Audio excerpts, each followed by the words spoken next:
আপনি যদি মনে করেন টাকা পয়সা না থাকা মানে হচ্ছে আমি অনেক বড় আল্লাহওয়ালা, ফকির মানে আল্লাহওয়ালা, মিসকিন মানে হচ্ছে আল্লাহওয়ালা। নো, কাদাল ফাকরু ইয়াকুনা কুফরান, দারিদ্র মানুষকে কাফের বানিয়ে দেয়। টাকা কম থাকলে মানুষের মধ্যে কি ঢুকে? কুফরি ঢুকে। বাংলাদেশের প্রেক্ষাপটে আপনি দেখবেন সবচেয়ে বেশি নামাজি কি রিকশাওয়ালার আর কাজের বুয়ারা, আর যারা ইয়েতে থাকে ওই যে বস্তি থাকে তারা সবচেয়ে বড় আল্লাহওয়ালা। আপনার কথা বুঝেন না মনে হয় আমার, কিন্তু কোনো আওয়াজই তো নেই আপনাদের, ঘটনা নাকি? সব ক্লান্ত হয়ে গেছেন নাকি? তো সবচেয়ে বড় আল্লাহওয়ালা কি এরা? আপনি তাদেরকে মসজিদে কোথাও খুঁজে পাবেন? একজন মসজিদে খুঁজে পাবেন না। দেখবেন এরা মসজিদে না, এরা দিনও বোঝে না, ইসলাম বোঝে না, কিচ্ছু বোঝে না। তার মানে দারিদ্র মানুষকে কাফের বানিয়ে দেয়। দারিদ্রের কারণে সে ইসলাম বুঝতেই পারে না। দারিদ্র থাকলে মানুষ আল্লাহর ইবাদত করতে পারে না। সে কারণে দারিদ্রের সাথে ফাইট করতে হবে আপনাকে। আলী রাদিয়াল্লাহু বলেছেন, দারিদ্র যদি কোনো মানুষের নাম হইতো তাহলে ওই লোকের আমি জবাই করে ফেলতাম। দারিদ্র যদি কোনো মানুষের নাম, তো পভার্টি যদি কোনো মানুষের নাম, তাহলে আমি ওর হত্যা করে ফেলতাম, যে ওর বাঁচে থাকা উচিত না, কারণ ও থাকলেই মানুষ কষ্ট পাবে। অতএব এই কারণে আমি তাকে হত্যা করে ফেলতাম। লাউ কানাল ফাকরু রাজুলান লাকাতালতুহু, যদি দারিদ্র কোনো ব্যক্তির নাম হতো তাহলে ওই লোকের দায়কে আমি হত্যা করে ফেলতাম। কেবল আপনি বলবেন যে মানে আল্লাহওয়ালা হুজুর মানে হচ্ছে কি পিছন থেকে জামাটা মানে জীবনে কোনোদিন আয়রন করেন না, এরকম উঠতে উঠতে একেবারে কোমর পর্যন্ত উঠে গেছে আপনার মাঝে এরকম, অথবা তিনি পান খেতে খেতে এরকম পড়তে পড়তে জামার মধ্যে গিয়ে পানের ছিপি পড়েছে, বা আপনার কি বলে এটাকে রস পড়েছে, এখন এখানে জামাতের রস দেখা যায়। অথবা তিনি ভিক্ষা করবেন যে আল্লাহুম্মা সাল্লি আলা মুহাম্মদ, আমার একটু টাকা পয়সা দেন। আপনারা মনে করছেন যে একজন আল্লাহওয়ালা দিনদার মানুষ ভিক্ষু? দিনদার মানুষ হচ্ছে কি তিনি একেবারে দুনিয়ার মধ্যে তার কোনো মানে দুনিয়ার সাথে কোনো সংস্পর্শ নাই। আমরা মনে করি জোহদ মানে লোকটা খুবই আল্লাহওয়ালা, মানে তার দুনিয়ার প্রতি কোনো ভালোবাসা নেই। এ লোক আল্লাহওয়ালা না, কেবল আপনার আল্লাহওয়ালা, আল্লাহরই বুঝে নেই, মানে আল্লাহর দিনই বুঝে নেই। আল্লাহ দিন বুঝে মানে হচ্ছে আল্লাহ রাসূল সাল্লাল্লাহু আলাইহি ওয়াসাল্লামের চেয়ে স্মার্ট কে ছিল? স্মার্ট ম্যান মানে স্মার্ট প্রফেট, এর চেয়ে স্মার্ট কেউ ছিল না। রাসূল সাল্লাল্লাহু আলাইহি তিনি সম্পদের কি মালিক ছিলেন না? অবশ্যই ছিলেন সম্পদের মালিক। আপনি খাদিজাতুল কুবরা রাদিয়াল্লাহু তাআলা আনহা, তিনি যখন রাসূল সাল্লাল্লাহু আলাইহি ওয়াসাল্লামকে বিয়ে করেন, খাদিজাতুল কুবরা তো মিলিয়ন অফ তার টাকা ছিল, টাকা কই? এগুলো সব তিনি রাসূল সাল্লাল্লাহু আলাইহি ওয়াসাল্লামকে দিয়ে দিয়েছেন। তিনি কি কাজে খরচ করেছেন that is a different issue, কিন্তু তিনি ফকির ছিলেন না, গরিব ছিলেন না, সেটা তিনি ছিলেন না। তার সম্পদ ছিল। জিবরিল এসে বললেন আমি ওহুদ পাহাড়কে আপনার জন্য স্বর্ণে রূপান্তরিত করে দেই। তিনি বলছেন না, দরকার নাই, না দরকার নাই। রাসূল সাল্লাল্লাহু আলাইহি ওয়াসাল্লাম, আপনি মুসলিমদের যদি উম্মার দিকে যদি তাকান, 10 জন যারা আশারে মুবাশশারা মানে জান্নাতের সুসংবাদ প্রাপ্ত সাহাবী 10 জন, এর মধ্যে 9 জনই ছিল ব্যবসায়ী। কয়জন ছিল ব্যবসায়ী? 9 জনই ছিল ব্যবসায়ী। এই উম্মার সবচেয়ে বড় ব্যক্তির নাম কি বলেন তো? রাসূল সাল্লাল্লাহু আলাইহি ওয়াসাল্লামের পরে আবু বকর রাদিয়াল্লাহু তাআলা কত বড় ব্যবসায়ী ছিলেন, কি পরিমাণ কৃতদাসকে মুক্ত করে দিয়েছেন তিনি তার টাকা দিয়ে কিনে। এই উম্মার 2 নম্বর ব্যক্তি হচ্ছেন ওমর রাদিয়াল্লাহু তাআলা, ব্যবসায়ী ছিলেন। এই উম্মার তৃতীয় সবচেয়ে বড় ব্যক্তির নাম কি? ওসমান রাদিয়াল্লাহু তাআলা। সবচেয়ে নামই তো ওসমান গনি, মানে ওসমান ধনী, ওসমান দা রিচ, নামের অর্থ ওসমান দা রিচ। এইরকম মানুষে তিনি তারা ছিলেন। এবং এদের দিন প্রচারের ক্ষেত্রে 3 জন ব্যক্তির অবদান যদি সবচেয়ে বেশি হয়, একজন হচ্ছে খাদিজাতুল কুবরা রাদিয়াল্লাহু তাআলা, কারণ তার সম্পদ সব দিন প্রচারের জন্য কাজে লেগেছে। আরেকজন আবু বকর রাদিয়াল্লাহু তাআলা, দিন প্রচারে তার সম্পদ সবচেয়ে বেশি কাজে লেগেছে। আরেকজন ওসমান রাদিয়াল্লাহু, দিন প্রচারে তার সম্পদ সবচেয়ে বেশি কাজে লেগেছে। আরেকজন ব্যক্তির নাম বলতে হবে, তার নাম হচ্ছে আব্দুর রহমান ইবনে আউফ রাদিয়াল্লাহু তাআলা, সবচেয়ে বড় ধনী মদিনার। মক্কা থেকে গিয়েছেন কিন্তু ব্যবসায়ী, মদিনায় গিয়েছেন কিছুই তার নাই। একজন এর সাথে তার বন্ধুত্ব করে দেওয়া হয়েছে। তিনি তাকে গিয়ে বললেন যে তোমার সাথে আমার বন্ধুত্ব, তো আমার ঘরের অর্ধেক তোমার দিয়ে দিই, এবং আমার যে মানে একটা ফ্যাক্টরি আছে এখান থেকে অর্ধেক দিয়ে দিই, বা আমার একটু এগ্রিকালচারাল ল্যান্ড আছে তোমাকে অর্ধেক দিয়ে দিই, বাকি অর্ধেক আমি চাষাবাদ করবো। বলে না, তোমার ঘরও আমার দরকার নাই, তোমার ল্যান্ডও আমার দরকার, তুমি একটু বাজার আমার দেখা দাও। বাজার কোন দিকে?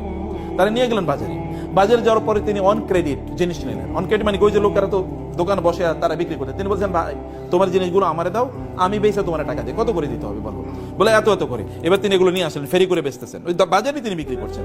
বাজারে ফেরি করে বিক্রি করে উনি এক জায়গায় বসে থাকতো, উনি ফেরি করে বিক্রি করতেছেন। আপনি ওইখানে দোকানে গিয়ে এটা পাওয়ার আগে আপনি ওই রাস্তায় পেয়ে গেছেন, তখন আপনি তার কাছ থেকে গিয়ে নিলেন। নিচে হচ্ছে 10 টাকার জিনিস, বেচতে হচ্ছে 20 টাকা, আর কয় টাকা লাভ হয়েছে তার? 10 টাকা। এই যে পুঁজি তৈরি হয়ে গেল। এরপরে মদিনা তিনি 1 নম্বর ব্যক্তিতে পরিণত হয়েছে, 1 নম্বর ধনী তিনি। অথচ শুরু করছেন কি দিয়ে? জিরো দিয়ে, আইডিয়া তিনি ব্যবসা করেছেন, এবং তিনি জান্নাতের সুসংবাদ প্রাপ্ত সাহাবী। মানে আপনি যদি মনে করেন টাকা পয়সা না থাকা মানে হচ্ছে আমি অনেক বড় আল্লাহওয়ালা, ফকির মানে আল্লাহওয়ালা, মিসকিন মানে হচ্ছে আল্লাহওয়ালা। নো, কাদাল ফাকরু ইয়াকুনা কুফরান, দারিদ্র মানুষকে কাফের বানিয়ে দেয়। টাকা কম থাকলে মানুষের মধ্যে কি ঢুকে? কুফরি ঢুকে। বাংলাদেশের প্রেক্ষাপটে আপনি দেখবেন সবচেয়ে বেশি নামাজি কি রিকশাওয়ালার আর কাজের বুয়ারা, আর যারা ইয়েতে থাকে ওই যে বস্তি থাকে তারা সবচেয়ে বড় আল্লাহওয়ালা। আপনার কথা বুঝেন না মনে হয় আমার, কিন্তু কোনো আওয়াজই তো নেই আপনাদের, ঘটনা নাকি? সব ক্লান্ত হয়ে গেছেন নাকি? তো সবচেয়ে বড় আল্লাহওয়ালা কি এরা? আপনি তাদেরকে মসজিদে কোথাও খুঁজে পাবেন? একজন মসজিদে খুঁজে পাবেন না। দেখবেন এরা মসজিদে না, এরা দিনও বোঝে না, ইসলাম বোঝে না, কিচ্ছু বোঝে না। তার মানে দারিদ্র মানুষকে কাফনে বানিয়ে দেয়। দারিদ্রের কারণে সে ইসলাম বুঝতেই পারে না। দারিদ্র থাকলে মানুষ আল্লাহর ইবাদত করতে পারে না। সে কারণে দারিদ্রের সাথে ফাইট করতে হবে আপনাকে। আলী রাদিয়াল্লাহু বলেছেন, দারিদ্র যদি কোনো মানুষের নাম হইতো তাহলে ওই লোকের আমি জবাই করে ফেলতাম। দারিদ্র যদি কোনো মানুষের নাম, পভার্টি যদি কোনো মানুষের নাম, তাহলে আমি ওর হত্যা করে ফেলতাম, যে ওর বাঁচে থাকা উচিত না, কারণ ও থাকলেই মানুষ কষ্ট পাবে। অথবা এই কারণে আমি তাকে হত্যা করে ফেলতাম। লাউ কানাল ফাকরু রাজুলান লাকাতালতুহু, যদি দারিদ্র কোনো ব্যক্তির নাম হতো তাহলে ওই লোকের ডাইকে আমি হত্যা করে ফেলতাম। দারিদ্র এটা ইসলাম কোনোদিন এটাকে সেলিব্রেট করে না, যে ঠিক আছে তুমি দরিদ্র, এবারে তোমার আমি সালাম দেবো। নো, কেন তুমি দরিদ্র হলা? ওমর রাদিয়াল্লাহু তাআলার কাছে কোনো লোক গেলে তিনি তাকে বলতেন, তুমি করো কি? বলে কোনো কাম করি না। বলে যাও আমার কাছ থেকে সরো, যে দুনিয়ার কামও করে না, আখিরাতের কাছে অথর্ব স্টুপিড, এই স্টুপিড যেন আমার সামনে না আসে। কাজ করতে হবে।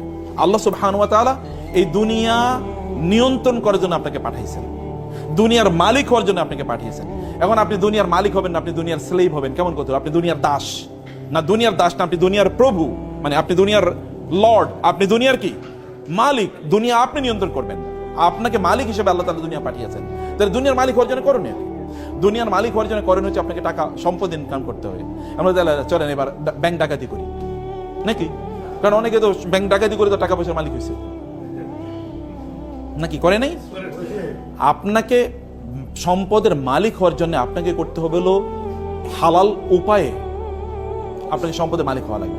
আপনি যদি হালাল উপায়ে সম্পদের মালিক হন, তাইলে এটা আপনার ঈমানটাকে বাড়াবে, আপনার দিনদারি বাড়াবে, দিনদারি কমাবে না। তাহলে সম্পদের মালিক আমি কেন হব? একটা প্রশ্ন। আপনি তো সম্পদের মালিক হওয়ার অনেক পথ আছে, আপনি করবেনই, কিন্তু সম্পদের মালিক কেন হবেন? আপনি সম্পদের মালিক হওয়ার আপনার এক নাম্বার কারণ হলো, আপনি সম্পদের মালিক হলে আপনি দিনই কাজ ভালো করে করতে পারবেন, আপনি ইবাদত ভালো করে করতে পারবেন। আপনার জামা কাপড়গুলো সুন্দর, একটু মসজিদে গেলে ভালো লাগবে, গন্ধ গায়ে থেকে গন্ধ বাইর হবে না। সুন্দর একটু জামা পরে আপনি সেন্ট পারফিউম ব্যবহার করে আপনি যাবেন, তাহলে আপনার একটু মনটা ফুরফুরা লাগবে।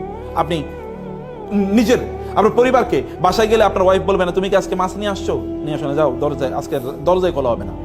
বাজার থেকে আজকে মাংস নিয়ে আসার কথা ছিল, পোলাপাইন কান্নাকাটি করতেছে, পোলাপাইনে পড়াইতে পারতেছে না, ওদের এটা নাই সেটা নাই, সারাদিন আপনার এগুলি শোনা লাগে। এই কারণে আপনি মনে করেন বাসায় যাবো না, বসে বসে সিনেমা দেখি বাইরে, নাকি? অথবা বন্ধুদের সাথে আড্ডা দিই। এখন আপনি আড্ডা দেন, বাচ্চারাও আড্ডা দেয়, স্ত্রীও আড্ডা দেয়, আপনিও আড্ডা দেন, দুপুর একটা জাহান্নাম হয়ে গেল। আপনার যদি সম্পদ থাকে, টাকা পয়সা থাকে, তাহলে আপনি ফুরফুরা মেজাজে বাসায় গেলেন, যা যা লাগে সব নিয়ে গেলেন, বাসার লোকেরও খুশি, আপনিও খুশি। এবার আপনার ইবাদত করেন, আপনার দিনদারি করেন, কোনো সমস্যা নেই। এটা এক নম্বর জিনিস। দুই নম্বর জিনিস হলো দিনদারি। যে সকল প্রতিষ্ঠানগুলোতে দিনদারি হয়, ওই সকল প্রতিষ্ঠান নির্মাণ করবে কারা? কাফেররা না মুশরিকরা? হ্যাঁ, যেই প্রতিষ্ঠানে দিনদারি লাগবে, যেমন ধরুন মসজিদ নির্মাণ করবে কে? তো মুসলমানের টাকা না থাকলে মসজিদ নির্মাণ করবে কি দিয়ে? আচ্ছা, মাদ্রাসা নির্মাণ করবে কে দিয়ে করবে? কে করবে? তো মুসলমানের টাকা না থাকলে কোত্থেকে করবে? আপনি। আল্লাহ সুবহানাহু ওয়া তাআলা আমাদেরকে বলেছেন নামাজ আদায় করার জন্য, কিন্তু তার সাথে আরেকটা জিনিস করতে বলছেন, সেটা কি বলেন তো? নামাজ আদায়, নামাজ পড়ো, যাকাত নাও, নামাজ পড়ো, যাকাত নাও, নামাজ পড়ো। আমি তো কিছু যাকাত নাও, আপনারা বুঝতেই পারেন নাই। নামাজ পড়ো, যাকাত নাও, আল্লাহ বলেছেন নাকি? না বলছেন কি নামাজ পড়ো? আপনি কি ভিক্ষা করে যাকাত দেবেন নাকি? তাহলে আপনাকে টাকা উপার্জন করে নামাজ যেরকম ফরজ, যাকাত দেও কি? কারণ আপনি বলবেন আমি নামাজ পড়ি, সুবহানাল্লাহ, আলহামদুলিল্লাহ, আমি অনেক ভালো আছি। তো যাকাত কে দেবে? নামাজও তো পড়তে হবে, যাকাতও তো দিতে হবে। তো যাকাত দিতে হলে কি হতে হবে? সম্পদের মালিক হওয়া লাগবে, নাহলে আপনি যাকাত দেবেন কোত্থেকে? যাকাত কি ইবাদত না? যাকাত কি ফরজ ইবাদত না? যাকাত দিলে কি আপনার সওয়াব বাড়ে না? যাকাত দিলে কি আল্লাহর কাছে সম্মান বাড়ে না? তো আপনি কেবল জান্নাতে চলে যাবেন নামাজ পড়ে, যাকাত না দিয়ে আপনি জান্নাতুল ফেরদৌসের মালিক হয়ে যাবেন? নো, যাকাত দেওয়ার মালিক হওয়া লাগবে। তো যাকাত দেওয়ার মালিক হতে হলে কি লাগবে? টাকা ইনকাম করতে হবে, সম্পদ ইনকাম করতে হবে। সম্পদ ইনকাম না করলে আপনি কেমনে করবেন? এখন আমরা সম্পদ ইনকাম করতে পারছি না, আমরা এখন হয়ে গেছি কি জানেন? আমরা কেবল এখন হচ্ছে কনজিউমার হচ্ছে আমরা ভোক্তা। যেমন দেখবেন আপনি, ওরা ইহুদিরা জিনিস বানাবে আপনি কিনবেন, খ্রিস্টানরা জিনিস বানাবে আপনি কিনবেন, আর আপনি খাইবেন, বলবেন আলহামদুলিল্লাহ, তৃপ্তিতে বল আলহামদুলিল্লাহ, সুবহানাল্লাহ, আল্লাহ খ্রিস্টানদেরকে আমাদের সেবক বানাইছে। বুঝছেন এরকম কিনা? আপনি বলছেন খ্রিস্টানরা সেবক বানাইছে, আল্লাহ তাআলা খ্রিস্টানদেরকে ইহুদিদেরকে আপনাদের সেবক বানাইছে, ওরা জিনিস বানায় আর আপনি খান বৈশা বৈশা, আর আপনি বুঝেনই না যে আপনি সব ওদেরকে দিয়ে দেন, আপনি ওদের দাসে পরিণত হয়ে গেছেন, আপনি ওদের কৃতদাসে পরিণত হয়ে গেছেন। আপনি বলেন যে আপনি অনেক ভালো আছেন, কিন্তু আপনাকে যদি বলা হয় আপনি কি আমেরিকা যাবেন, বলে ভাই প্রয়োজনে সেজদা দিব তারপর আমেরিকা যাবো। এই পৃথিবীর মানুষের সবচেয়ে স্বপ্নের জায়গা কোনটা? ইউরোপ, আমেরিকা না? দেখেন না বাংলাদেশের লোকেরা, তারা হারাম কি হালাল কি কোনো কিছু বাঁচে না, তারা ইউরোপে যাবেই। ওইখানে গিয়ে ইসলাম পালন করতে পারবে কি পারবে না, কোনোটাই না। আচ্ছা, এই পৃথিবীতে সবচেয়ে বড় রিফিউজি থাকে কোন সকল দেশে?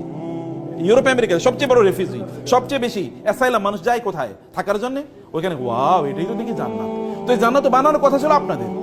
ওরা পণ্য বানায় আর আপনাদের কাছে বেসে, আর আপনাদের জাহাজ ভরে আপনাদের টাকাগুলো নিয়ে যায়। আর আমরা মনে করি যে আমরা কি ভালো একজন কনজিউমার। পণ্য তো আপনাদের বানাতে হবে, বানায় আপনাদের বেচতে হবে। আপনাদের পূর্বপুরুষের দিকে তাকান। আপনারা সিনবাদের কথা শুনেছেন না? আচ্ছা, সিনবাদরা করছে কি?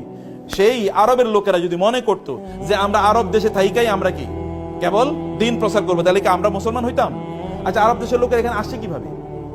ওরা তো পণ্য বিক্রি করার জন্য এসছে। বিজনেসম্যানরা এখানে এসছে কোন দিক দিয়ে এসছে? তারা এসে হলো ওই যে আরব সাগর থেকে ইন্ডিয়ান ওশিয়ান মানে ভারত মহাসাগর হয়ে বে অফ বেঙ্গল, এই বঙ্গোপসাগরে আসছে। এরপরে ওই যে চিটগং শব্দটাই তো সাতি গাং। গাং মানে কি? গাং মানে নদী, আর সাতিয়ন মানে আরবি শব্দটা। চিটগং শব্দটা আরবি, সাতিগং হচ্ছে নদীর কুল, নদীর উপকূল। মানে ওইখান দিয়ে এসে তারা এখানে থাকতো। এইখান থেকে তারপরে তারা মালয়েশিয়া যেত, এখান থেকে তারা ইন্দোনেশিয়াতে যেত। মালয়েশিয়া ইন্দোনেশিয়াতে নাইলে ইসলাম গেল কিভাবে? জাহাজে গেছে। তখন কি জাহাজ ছিল? তখন কি আপনার প্লেন ছিল? না, এই নৌকাই তো।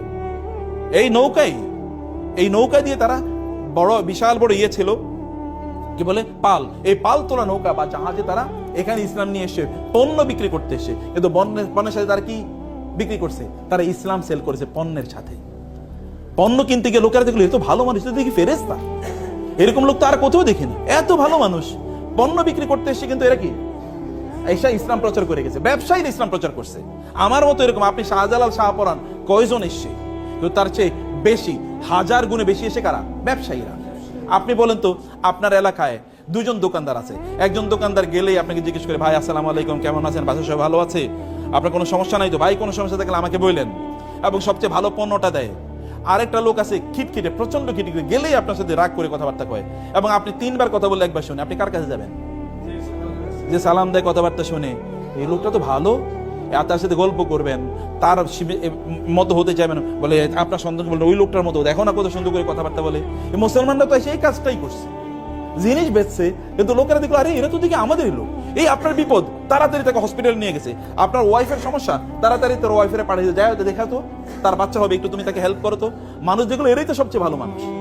এবং এরা তখন কি, এদের বলো তো আপনারা আসলে কোন ধর্ম পালন করেন? বলে আমরা এই ধর্ম পালন করি। ঠিক আছে, আপনাদের ধর্ম আমরাও পালন করা শুরু করি। এরা এইভাবে মুসলমান হয়ে গেছে। বুঝতে পেরেছেন? অথবা আমাদেরকে মৌলিকভাবে ব্যবসায়ীদের কাজ হচ্ছে, ব্যবসায়ীরা তারা সম্পদ উপার্জন করবে একদিকে তারা নিজেরা ভালো থাকার জন্য, এবং 2 নম্বর তারা কি করবে? এই সম্পদের মাধ্যমে তারা কি করবে? সম্পদের মাধ্যমে তারা দিন প্রতিষ্ঠার কাজে তারা ব্যয় করবে। এটা কেবলমাত্র ক্যাপিটালিস্টিকদের মতো না, যারা কেবল টাকা উপার্জন করা, এটা এক ধরনের গ্রিডে তাদের পরিণত। গ্রিড মানে হচ্ছে এক ধরনের লোভ। শুধু লোভের কারণে আপনি কেন সারাদিন কাজ করেন? লোভের কারণে। আপনার কত লাগবে আপনি জানেন? You never know. আপনি জানেন না কেন আপনার টাকা লাগবে, এটা কি কারণে আপনি ইনকাম করতে, তাও আপনি জানেন। আপনাকে জানতে হবে কেন ইনকাম করছেন, আপনাকে বুঝতে হবে কেন ইনকাম করছেন। আপনি 2 কারণে করছেন। একটা হচ্ছে আপনি নিজে ভালো থাকুন, আর হলো আপনার কি সমাজ ভালো থাকুন। আপনার অনেক টাকা পয়সা, আপনার ব্যাংকে টাকা পড়ে আছে, আপনার আত্মীয় স্বজন তারা না খেয়ে মারা যাচ্ছে, আপনি এই টাকা দিয়ে করবেন কি? এটা আপনাকে দুনিয়াও বাঁচাতে পারবে না, আখিরাতও বাঁচাতে পারবে না। আপনার প্রচুর পরিমাণ টাকা আছে, কিন্তু আপনি দিনই কোনো কাজেই অংশগ্রহণ করলেন না, তাহলে আপনি টাকা দিয়ে করবেন কি? আপনি দেখেন এই পৃথিবীতে কারুন অথবা এরকম, আচ্ছা গত 100 বছর আগে বাংলাদেশের সবচেয়ে ধনী মানুষ কারা ছিল? 10 জনের নাম বলতে পারবেন কেউ? 1 জনের নাম বলতে পারবেন না। কিন্তু 100 বছর না, 500 বছর আগে পৃথিবীতে সবচেয়ে বড় আলেম কারা ছিল? তাদের নাম কি আমরা জানি কিনা? সবার নাম জানি। ইমাম আবু হানিফা নাম জানি, ইমাম শাফির নাম জানি, ইমাম মালিকের নাম জানি, ইমাম আহমদ বিন হাম্বল, ইমাম বুখারী, এদের প্রত্যেকের নাম জানি। এরা কিন্তু আবার ব্যবসায়ী ছিল। অতএব দেখেন তারা যে কথা, ইমাম আবু হানিফা তো ওই যুগের সবচেয়ে বড় ব্যবসায়ী। আপনি কিন্তু তার ব্যবসার কথা জানেন না, কিন্তু জানেন কি? তার দিন এর কথা জানেন, জ্ঞান অর্জন করেছেন, মানুষের কাজ করেছেন। আপনি এরকম কেন হবেন না? আপনি এরকম হতে হবে। আপনি অলস থাকবেন না, আপনার প্রত্যেকটা সেকেন্ড ম্যাটার করে, প্রত্যেকটা মুহূর্ত আপনি দৌড়ান। লাফি আমালি দুনিয়া ওয়ালাফি আমালির আখিরা, এটা হবেন না। হয় দুনিয়ার কাজ করেন অথবা আখিরাতের কাজ করেন, দুটো করবেন। দুনিয়ার কাজও করবেন, আখিরাতের কাজও করবেন না, অথবা কেবল দুনিয়া করবেন আখিরাত করবেন না, অথবা কেবল আখিরাত করবেন আর দুনিয়া করবেন না। এটা না, ইসলাম বৈরাগীর ধর্ম না। ইসলাম বৈরাগীর ধর্ম না যে আপনার তবলা নিয়ে ঘুরবেন আর গান গাইবেন, আর হিন্দুদের মতো করে, ওদের ওই যে ইয়েদের মতো করে, অথবা বৌদ্ধদের ভিক্ষুদের অথবা খ্রিস্টানদের ফাদারদের মতো করে বিয়ে শাদী নাই, টাকা পয়সা ইনকাম করা যাবে না, এগুলো না। নো, আপনি সব কিছু করবেন ওমর রাদিয়াল্লাহু তাআলার মতো। আপনি আধা পৃথিবীর, অর্ধ পৃথিবীর শাসক। কিসের ডোনাল্ড ট্রাম্প, আর কিসের আপনার ওই যে বাইডেন, অথবা কিসের বারাক ওবামা, কিসের বিল ক্লিন্টন। ওইরকম 1 কোটি বিল ক্লিন্টন আনলে একটা ওমরের পায়ের কাছেও কি একটা নখের সমান না, এত ক্ষমতা ওমর রাদিয়াল্লাহু তাআলা আনহু। এত পাওয়ারফুল, আলাদা পৃথিবী শাসন করেন, কিন্তু তারপর রাতের বেলা কি নামাজে তাহাজ্জুদের মধ্যে দাঁড়ায় কাঁদেন, আল্লাহ তুমি কি আমাকে ক্ষমা করে দিয়েছো নাকি ক্ষমা করো নাই? এবং বলেন আল্লাহ ফোরাত নদীর তীরে যদি কোনো কুকুর না খেয়ে মারা যায় তাহলে তো আমাকে তুমি জিজ্ঞেস করবা। এবং এই কারণে লোকদেরকে বলেন খবরদার কোনো কুকুরের যেন না খেয়ে না থাকে, কোনো কুকুরের খাবারের জন্য এরকম না হয় তাকে প্রোভাইড করা না, তা অবশ্য প্রোভাইড করতে হবে, তা নিশ্চিত করতে হবে, রাস্তা মসৃণ করতে হবে। সে ফোরাত নদীতে অর্থাৎ ইরাকে 1000 মাইল দূরে, সেখানে রাস্তা যেন মসৃণ হয়। আপনাকে এরকম মানুষে পরিণত হবে। যুদ্ধ করবেন কি দিয়ে? আপনি টাকা দিয়ে তো যুদ্ধ করতে হবে। আপনি ধরুন ইসলাম প্রচার করবেন, এখন আপনি ইসলাম প্রচার করার জন্য আপনি একটা মাহফিল করবেন, টাকা লাগবে না? এবার ভিক্ষা করবেন? আমরা মুসলমানদেরকে একটা ভিক্ষুকের জাতি বানাইছি। মসজিদ বানাবো, একটা রাস্তায় একটা থালা নিয়ে বসে থাকলো, ভাই আল্লাহর রাস্তে কিছু দেন না, মানে মইরা গেলে কি করবেন, এরকম ভিক্ষার জাতি তো আমরা ছিলাম না। আপনি একা এরকম টাকা পয়সার মালিক হন যে আমি মসজিদ টাকা বানাই দেবো, আমি মাদ্রাসা টাকা বানাবো, আমি এরকম 50 জন লোককে আমি পড়াবো, আমি এরকম 10 জন আলেম বানাবো, এরকম টাকা পয়সার মালিক হওয়া লাগে। তাহলে আপনার দুনিয়ার জন্য ইনকাম হলো, আখিরাতের জন্য আপনি গর্ব করে চলতে পারবেন, আপনি মর্যাদার মতো করে চলতে পারবেন। অন্য লোকেরা আপনাদের দেশে থাকবে, যা আমরা বাংলাদেশে গিয়ে থাকবো, কারণ ওইখানকার লোকেরা ভালো, কারণ ওইখানে ব্যবসার প্রফিট আছে। তখন আপনি আমেরিকা গিয়ে পালিয়ে থাকবেন না, অথবা দিল্লিতে বলবেন না যে ওইখানে গিয়ে থাকি, ওইটা আমার বাপদাদার বাড়ি, পালিয়ে ওইখানে চলে যায়, এটা আপনি তখন মনে করবেন। আপনি মনে করেন না আমার বাপদাদার বাড়ি এটা, আমি এখানেই থাকবো, আমি এগুলোকে নিয়ন্ত্রণ করবো। You will have to do it. আপনার নিজকে সম্পদের মালিক হওয়া লাগবে, আপনার নিজকে ব্যবসায়ীতে পরিণত করতে হবে, এবং আপনি সম্পদের মালিক হবেন এই দুটো পারপাসকে সামনে রেখে, এই দুটো পারপাসকে সামনে রেখে। এবং তাইলে আপনি দেখবেন যে আপনি ওয়াইদু লাহুম মাসতাতআতু মিন কুওয়াতি ওয়া বিররিবাতিল খাইলি, আল্লাহ তাআলা রাসূলকে বলেছেন আপনি ওদের বিরুদ্ধে যুদ্ধ করার জন্য ঘোড়ার আস্তাবল তৈরি করুন। এখন ঘোড়ার আস্তাবল কেন তৈরি করে, কি দিয়ে তৈরি করে বলেন? ঘোড়ার আস্তাবল মানে আপনার সবচেয়ে ভালো দামি ঘোড়া এখানে উৎপাদন করা লাগবে। আবার গাড়ির দামি ঘোড়া উৎপাদন করলে ঘোড়ার খাবার দেওয়া লাগবে না? খাবার আপনাকে তার মানে আলাদা কি, এই যে মানে বিভিন্ন প্রাণীর যে খাবার, এগুলোকে ফিস্ট না ইয়ে বলে, হ্যাঁ এই যে বিভিন্ন এগুলো আপনার ফিস্টের জন্য আপনাকে আলাদা ফ্যাক্টরি ডেভেলপ করা লাগবে। আবার এগুলো ধরেন রোগ আছে, রোগের চিকিৎসা করার জন্য কি আলাদা এই যে ভেটেরিনারি সিস্টেম আপনাকে ডেভেলপ করা লাগবে। আবার এগুলোকে বিক্রি করার জন্য আলাদা বাজার ব্যবস্থা তৈরি করতে হবে, চেন মার্কেট মানে সাপ্লাই চেন ম্যানেজমেন্ট আপনাকে তৈরি করতে হবে, আপনাকে আলাদা দক্ষ লোক তৈরি করতে হবে। এটা হিউজ ইন্ডাস্ট্রি। আল্লাহ তার রাসূলকে বলছেন মদিনা ইন্ডাস্ট্রি ডেভেলপ করুন, কারণ এটা অ্যাগ্রারিয়ান ইকোনমি, ওখানে কেবল এগ্রিকালচারাল প্রোডাকশন হয়, এগ্রিকালচার তো থাকবে, তার পাশাপাশি ইন্ডাস্ট্রি তৈরি করেন। 1500 বছর আগে আল্লাহ রাসূলকে বলছেন ইন্ডাস্ট্রি তৈরি করেন, আর আমরা 1500 বছর পরে এসে আমরা কোন ইন্ডাস্ট্রি ডেভেলপ করলাম না। আপনি ডেভেলপ করা লাগবে, সমাজের মানুষের জন্য কাজ করতে হলে আপনাকে সম্পদের মালিক হওয়া লাগবে, কিন্তু সম্পদ